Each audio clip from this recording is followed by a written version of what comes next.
Hit the button. And another Stefan Molyneux video. Yeah, this one is responding to some guy's article, just pointing out that there's really no way to, even if you're a free marketeer, there's no way to avoid the construction of some force that obliges the existence of almost a common law kind of thing, basic rules that you have to play by, and no rules just won't work.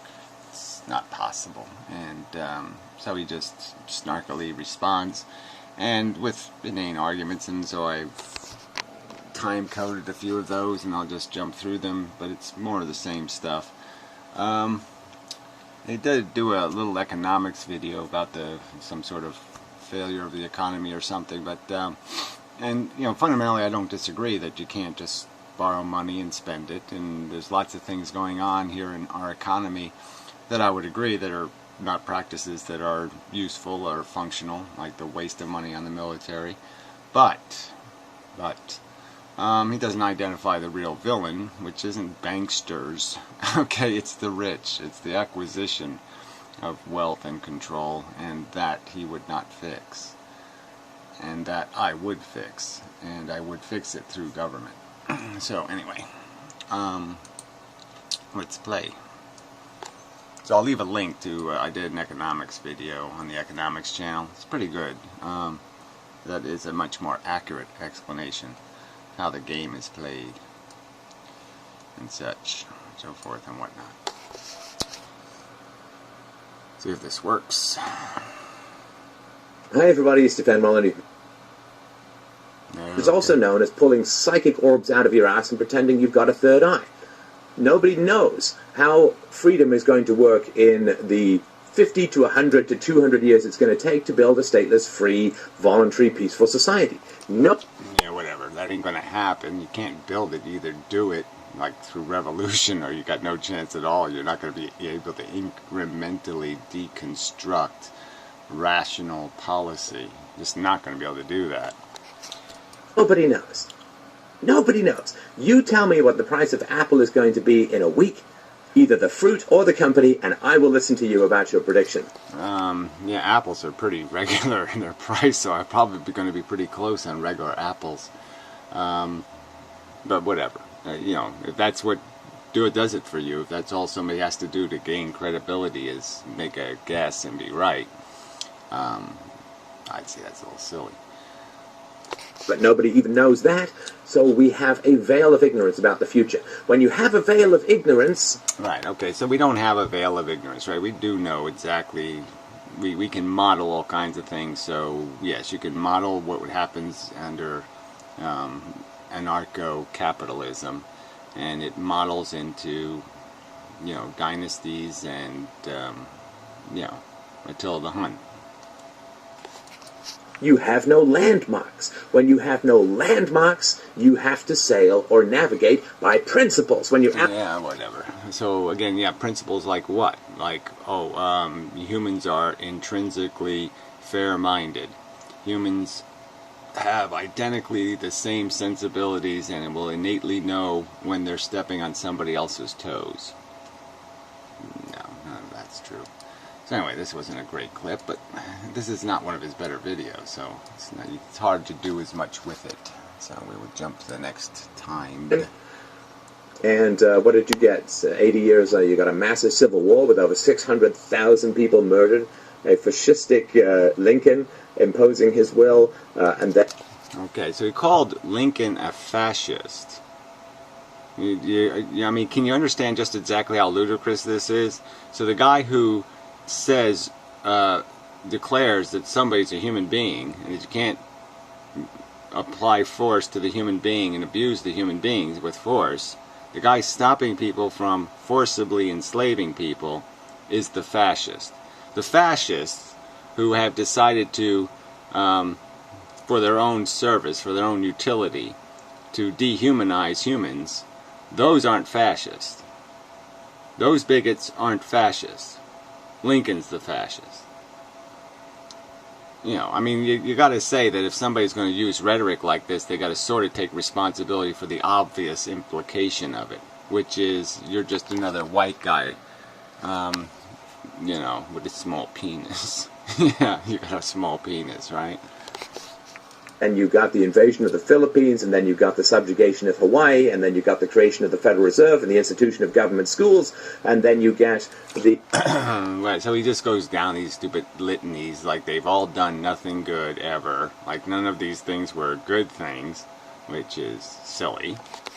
After the creation of the Fed, you get the great boom of the 1920s. After Wilson lied to get everyone into the First World War, then you've got a massive 14-year... Yeah, so and again, he doesn't point out why the 1920s ended up being the disaster of the 1930s, which is the rich got preposterously richer during the 1920s.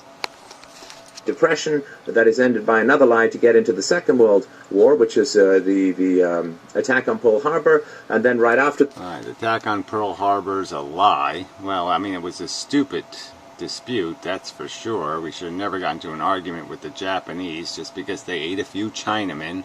I mean, it does seem a little extreme. You know, this is this bizarre replay of history. And to impugn all motives as being all these events were negative events. I mean, it's just idiotic.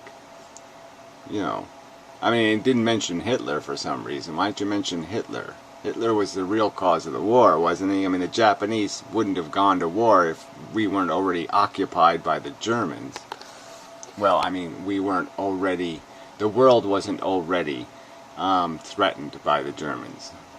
That you've got the Korean War, and then you have the 60s with Lyndon Johnson's War on Poverty, and then you... Oh, horror, yes, and minimum wages, and the fact that in the 60s and 70s, and the middle class never had it better. So the era where the middle class never had it better. Oh, what a horror. Oh, what horrible policies that created that middle class. You know, made the rich less rich. So the only period in history where the rich got less rich, he finds that horrible. Lyndon Johnson, evil, evil. You got the stagflation of the 70s with Nixon at the helm. Right, where, again, wages were never... The reason why you had stagflation, the reason why you had inflation, is because wages were going up. Decoupling the American dollar from gold in 71, and then you got the housing boom of the 80s, a couple more wars. The housing boom of the 80s doesn't really make much sense. Sorry. Yeah, it doesn't really make much sense. I mean, the housing boom has been going on for 60 years. But whatever. The bubble of the 90s might be more accurate. The bubble of the 2000s, really. And only one government to enforce it. See, statements is not philosophy. You should know this. Ayn Rand called it philosophizing in midstream, and that's not philosophy at all. This is a bumper sticker masquerading as some sort of...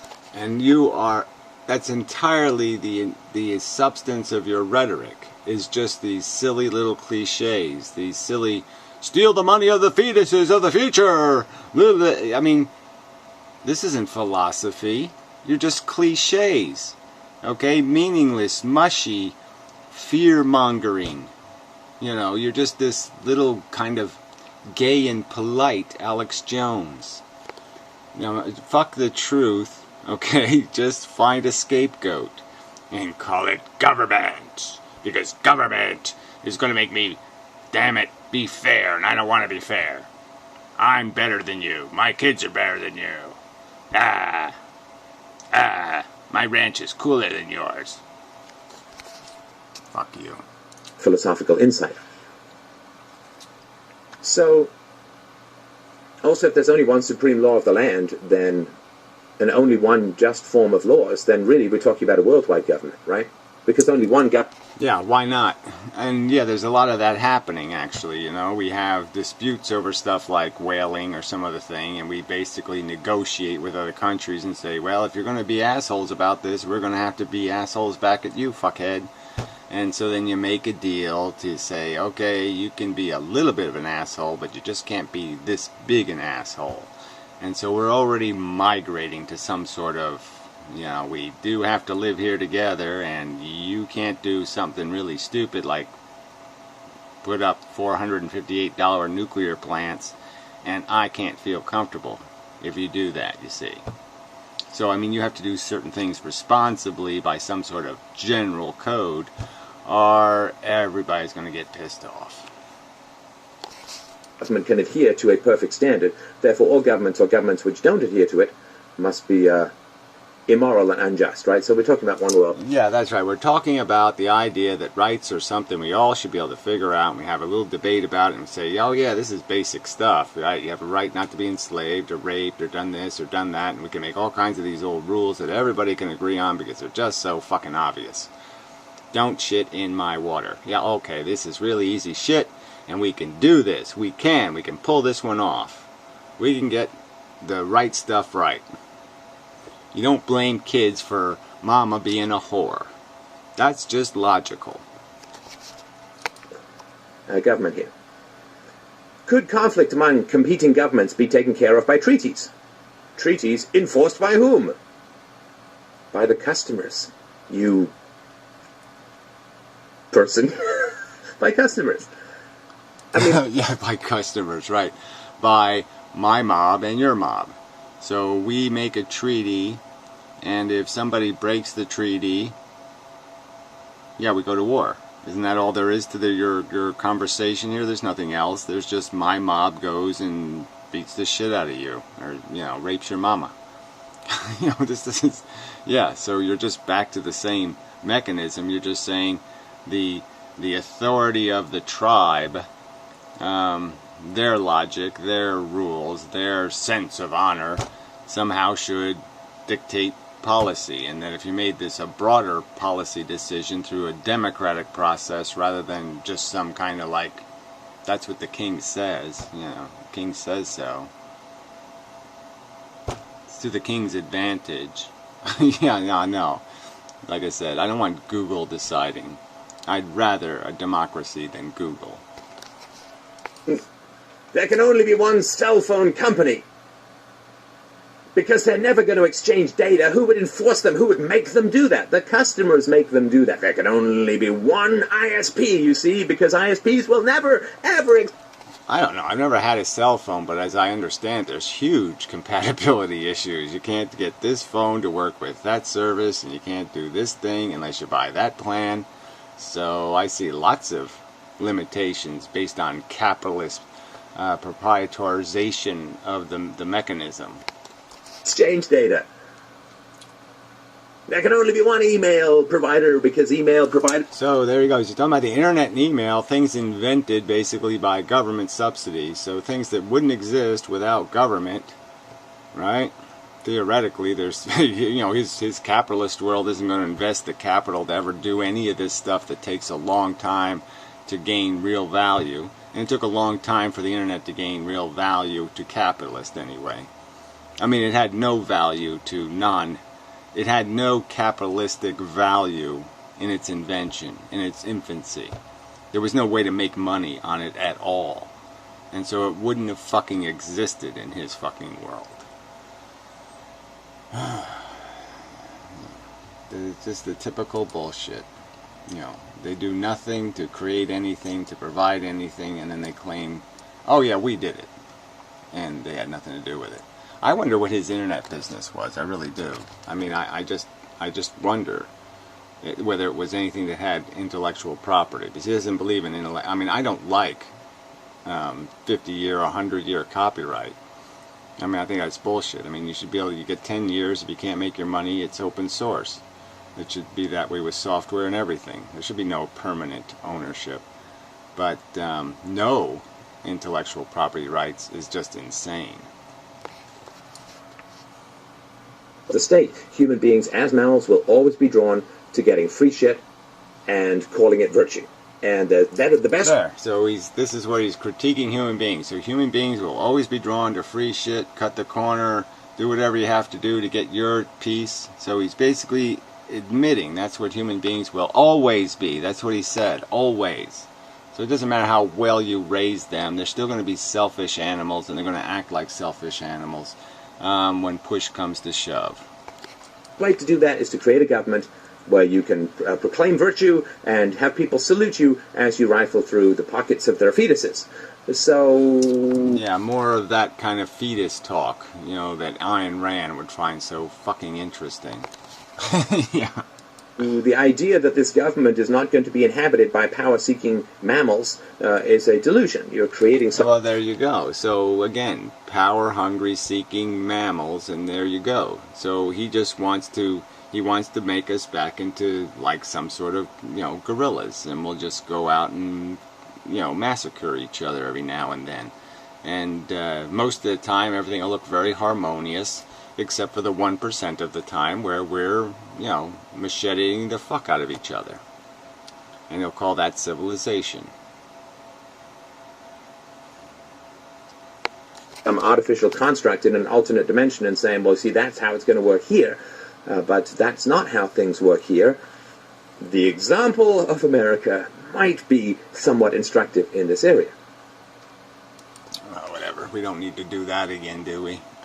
Yeah, no, I don't think so. American history, again, in the you know, based on fucktard, yeah, as the principle.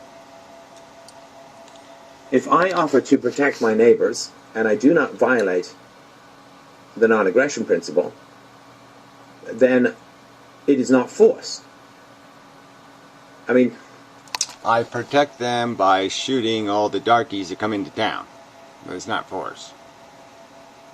We have a sign that says no darkies. So, I mean, I'm allowed to shoot them.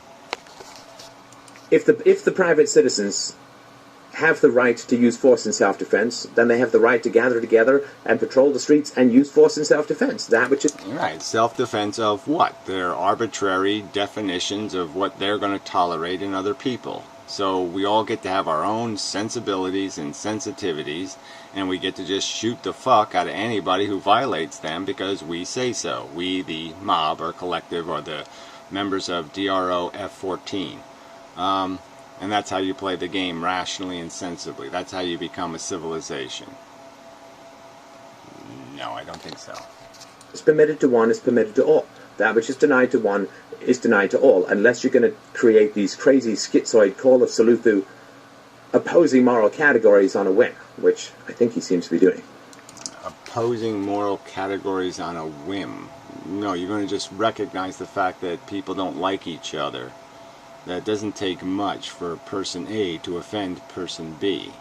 And that if you don't have any mechanism to resolve those problems, you're going to have a problem. Note that a proper government, does not prohibit a man from using force to defend himself in an emergency. Sorry, he did get to it. When recourse to the government is not available. But it does properly require him to prove objectively at a trial that he was acting in emergency self-defense. Which just requires me throwing a hand grenade next to his dead body. Yeah, the grenade! Can't you see it? Yeah. His fingerprints are on it. Is that proof? Shit. I mean, really, this is really quite funny, right? Yes, it's really quite funny. Similarly, the government does not ban private guards, but it does properly bring private guards under its supervision by licensing them. Ooh! Really? Government licensing? That's where objectivism is these days? Well, yeah, I mean, it does have some sort of accountability tied to it, some sort of training tied to it, so yeah, government licensing makes some sense. Yeah, you actually prove that you're a doctor. Yeah, that sort of makes sense. I mean, it's sort of, I think it's kind of helpful to know that, okay, the guy can't say he's a doctor without going to jail, all right, if he's not a doctor, if he didn't go to medical school. I mean, he has to do that shit. That's sort of, I think, important that the guy who's going to be cutting me open and taking my appendix out actually went to medical school. I think I would appreciate some assurance that that's what's taking place. But not him. He doesn't mind. You know, he doesn't care. Any guy with any old voodoo, you know. I mean, that's the irony, right? I mean, we wouldn't have any medical system in his world, and he, you know, it saved his life. And yet it wouldn't have existed. If he would have won this argument 100 years ago, the medicine that saved his life wouldn't have existed. And does not grant them any special rights or immunities. They remain subject to the government's authority and its laws. They cannot make their own laws. Absolutely. Fair enough. Dr. Ehrlich wouldn't have been able to spend 10 years finding a cure for syphilis. 10 years. Treatment. If there wasn't some way, when he did create it, 606, when he created the 606th experiment that finally worked, alright, if he couldn't make any money off of it to pay the bills. But this guy would say, no, it's not yours. I can manufacture it cheaper. So, you know, inconsistency. You see the inconsistency here? This would be, so this is exactly true for the police, this is exactly true for individuals, this is exactly true for security guards. Yeah, everybody is, the police use force. Everybody is able to throw a grenade next to their ex-wife. She was coming at me with a grenade. She was. Trust me. You have to trust me, right? Because there's no judge, jury, evidence, or any of that shit, so what the fuck? I win, right? My DRO says I acted totally appropriately. I mean, she had a grenade. She was coming right for me. Practices in the present, boy, that's a lot of peace. But, palindrome, okay, one more. So I think that we're not going to have to really worry about violence that much in a future society. Like, you don't really worry about polio now, right? Or smallpox or leprosy in most of the... Right. And so I only kept this clip just because it's ironic, right? Because we don't worry about polio because we had a polio vaccine and we made people take it. And we'd still have polio all over the frickin' place if we didn't do that. So we wouldn't have no cure for polio in his world.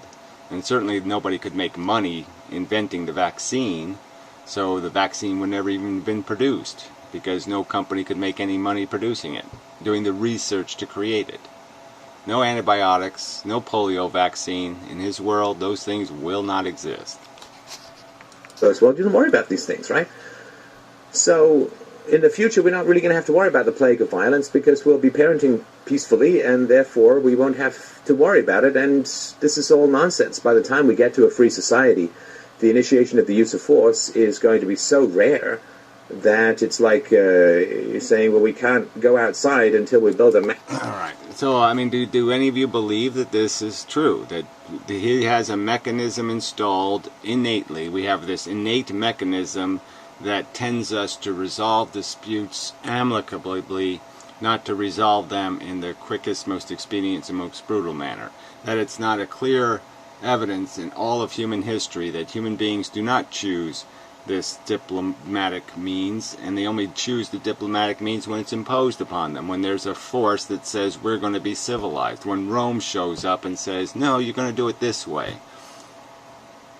It doesn't, otherwise they're called barbarians for a reason.